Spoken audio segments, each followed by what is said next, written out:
आप देख रहे हैं अल्फा डिफेंस हिंदी में आपका स्वागत है। आज के इस वीडियो में हम लोग बात करेंगे SU-57 के बारे में, साथ ही समझने की कोशिश करेंगे कि रशिया की तरफ से SU-57 को लेकर क्या नई चीज कही गई है। इस समय दुबई एयर शो चल रहा है और वहां पर बहुत सारे भारत के जर्नलिस्ट मौजूद हैं। इसके अलावा दुबई एयर शो में रशिया का भी काफी अच्छा प्रेजेंस है और रोसोबोरान एक्सपोर्ट अपना SU-57 लेकर वहां पहुंचा है। दुबई एयर शो के दौरान रोसोबोरान एक्सपोर्ट जब भी मीडिया से इंटरेक्ट कर रहे हैं तो उनकी तरफ से बार बार SU-57 को भारत को ऑफर किया जा रहा है, लेकिन इस ऑफर में दो इंटरेस्टिंग चीज हैं जो इस बार ऐड की गई।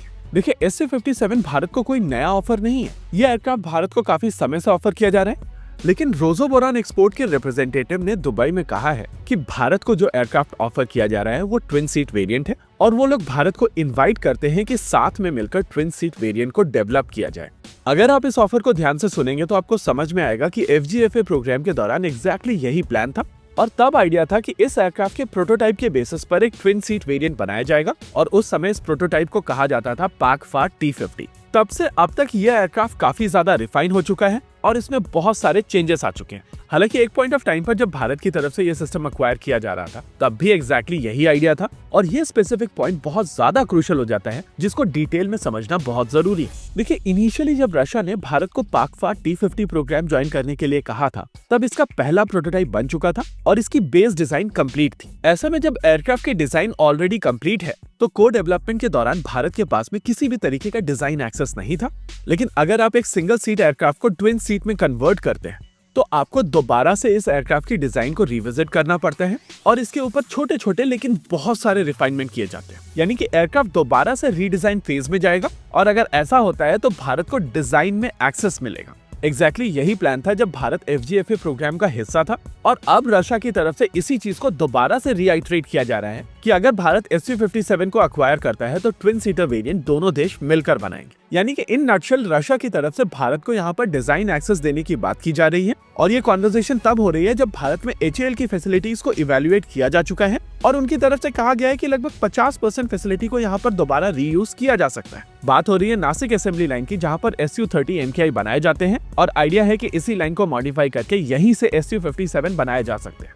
चलिए, ये तो हुआ पहला एस्पेक्ट। अगर आप दूसरे एस्पेक्ट की बात करें तो वो है इंजन। SU-57 में यूज होने वाले AL-51 इंजन को लेकर बहुत सारी कॉन्वर्सेशन चल रही है। हालांकि ये इंजन बनकर तैयार है लेकिन इसको फुल स्विंग प्रोडक्शन में अभी तक ले जाया नहीं गया।